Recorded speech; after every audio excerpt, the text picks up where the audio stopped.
Hello everybody, Dashman here, and welcome to my first look at Animal Super Squad by DoubleMoose. Now, you can't tell from looking at it, but DoubleMoose, just in terms of giving you full disclosure here, DoubleMoose is actually PewDiePie's company. I don't know how involved he is in any of the development process, but he is certainly one of the owners. And the reason I mention it is because I'm not a fan of his, and it's just in case that you might want to know that it could affect how I feel about the game. His name is not plastered all over it, so I feel like he's maybe not that involved, or they want to keep their distance and stay away from, a lot of the recent nonsense that's surrounded him. So with that in mind, Animal Super Squad. It's a 2D. Is it a platformer? Is it like a? It's not an infinite runner. It's not really a platformer, but it does have elements of both. So if you like these kind of challenging, physics-driven games, that's what you get. So we'll dive in. You start off, you've got vehicles. The one that you start with is a toilet, because of course it is. And you can unlock pilots. You start as a chicken, which is adorable. And I've unlocked a sloth, and I like the sloth. So the one thing with that interface that I don't like is that it starts the level as soon as you click. I could really use it not doing that. Anyway, here we are. So, WASD, standard controls. And my first compliment for the game is that the graphical style is both consistent and freaking adorable. It has a really nice, almost South Park style paper cutout feel. And I feel like it would have been really easy for DoubleMoose to just phone it in. They could very easily have just picked up some cheap assets off the store, flung them together, no real effort involved, and off the back of PewDiePie supporters, made $100 million. It would have been really easy. It doesn't feel like they've done that, and I have to give them credit where it's due. And the physics are nice and consistent. Too many games like this, they think that buggy physics are funny. Oops.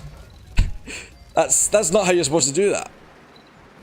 And yeah, buggy physics are not fun because it's inconsistent. You can't play a game like this that's intended to be hard with inconsistent physics. And again, credit where it's due, DoubleMoose has managed to get a game that feels like it behaves the way you expect. And that's all I ask for a game. And so we need to get to a couple of negative points. You'll see, this level is not too challenging. It's only the third one in the game. But you might have already noticed the music. And I have to say, I do not like it. It's just It kind of just exists. I feel like in a game like this, where you could end up, you can spend like 10 minutes per level. Very easily if you keep messing up. You want the music to either be dynamic, so that it changes as you progress through the level, or like so much of a nothing that you don't really pay attention to it. MMOs are good for music like that because you spend so long in zones. MMO music is best when you don't recognize it looping. And the music in this is just like, it's all elevated music. So I don't really like that. There are a couple of minor UI bugs, one of which at the end of the levels, it sometimes takes a couple of button presses before it responds. Minor.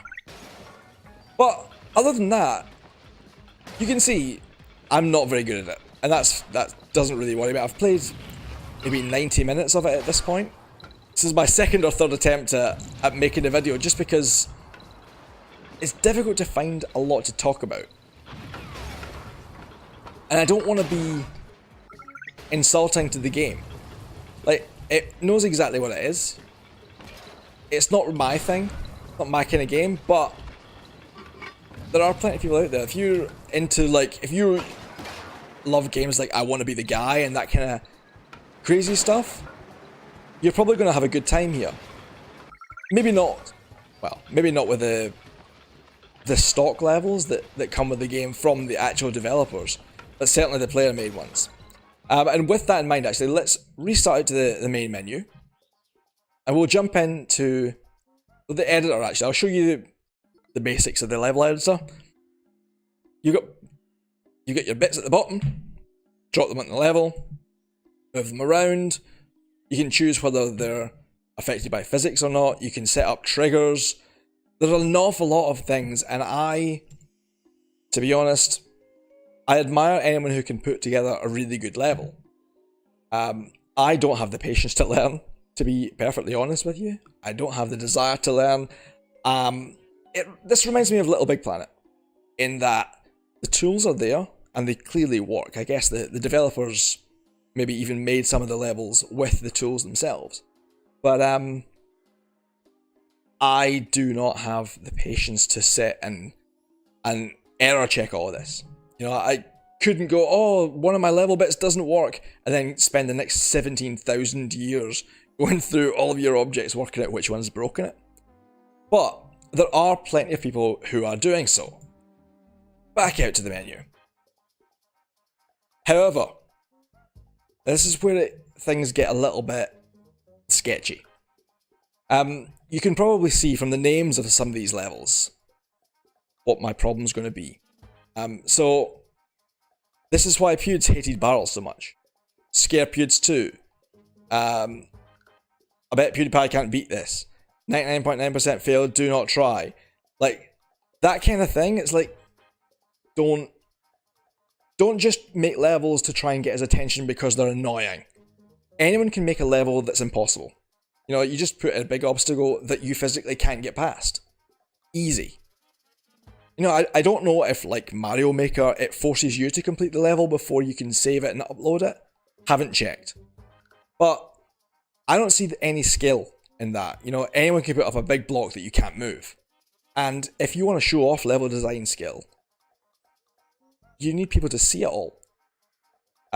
But there are really good examples of level design done right, and this particular one here I've played a couple of times because it is really good. Whoever Lackhoust is, Wintergatan, it's Christmas themed, so I apologise that we're going back in time for a month. We'll take this vehicle. But I want to draw attention to this level simply because it is so well done. It starts in a vehicle that I don't like.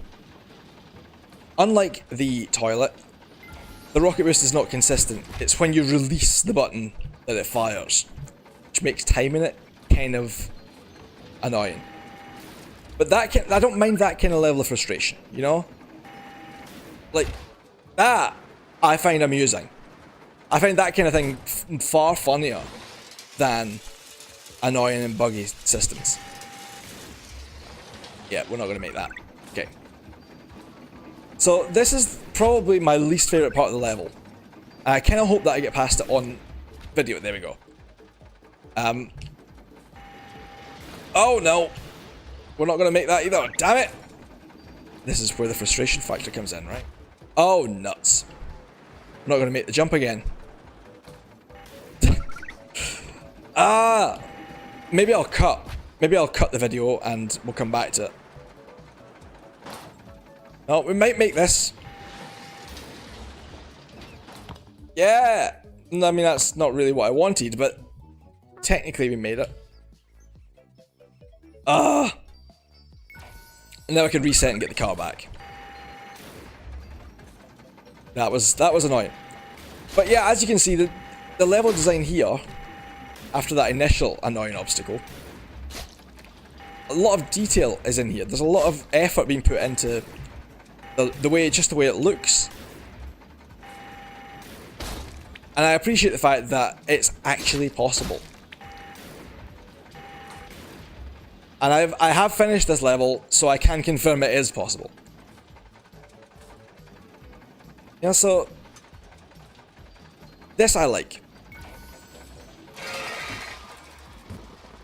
The as you can see, the details, the pipe on the right hand side there, I assume is not necessary for this part of the level, but they've added it because it makes it look consistent. That's the kind of levels that I would like to see more in games like this, rather than just, haha, here's a thing that fires you into a wall and you can't get past it.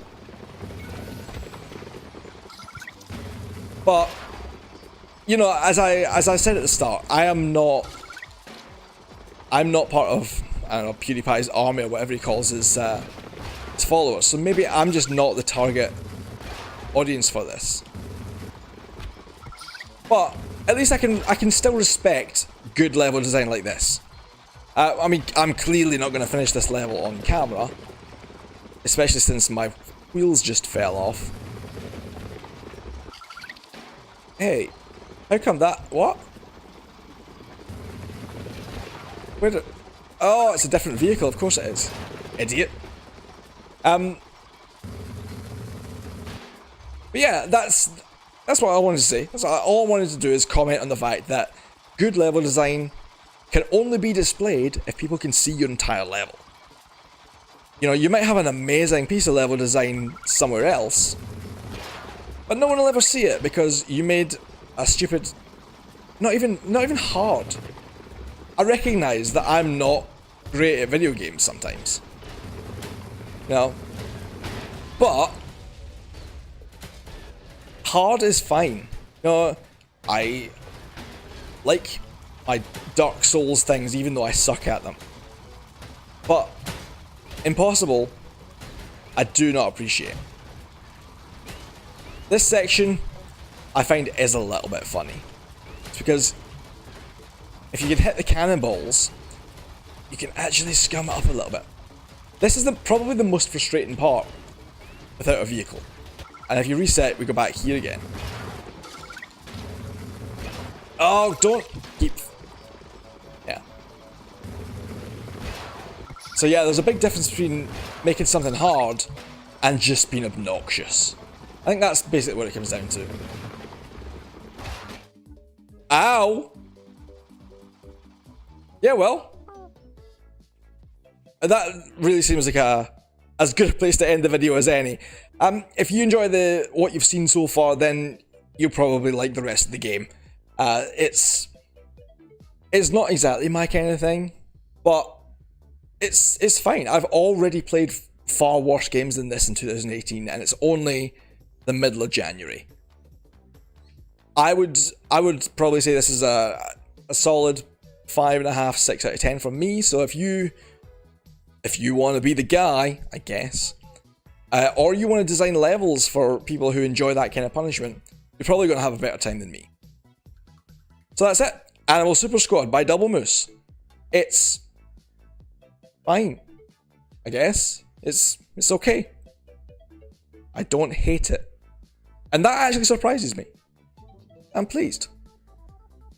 If you enjoyed that video, please leave a comment and hit that thumbs up button. If you didn't, the thumbs down's there too. If you want to see more first looks as well as all of my other videos, think about subscribing and hit the notification bell so you don't miss anything. If you're interested in the game, I'll stick purchase links in the description so you can go straight to the store. My first look series is always brought to you ad-free, so if you're looking for an extra way to support me, take a look at my Patreon, which has no minimum buy-in. And now that we're done with all that admin nonsense, thanks for watching, and I'll see you again soon.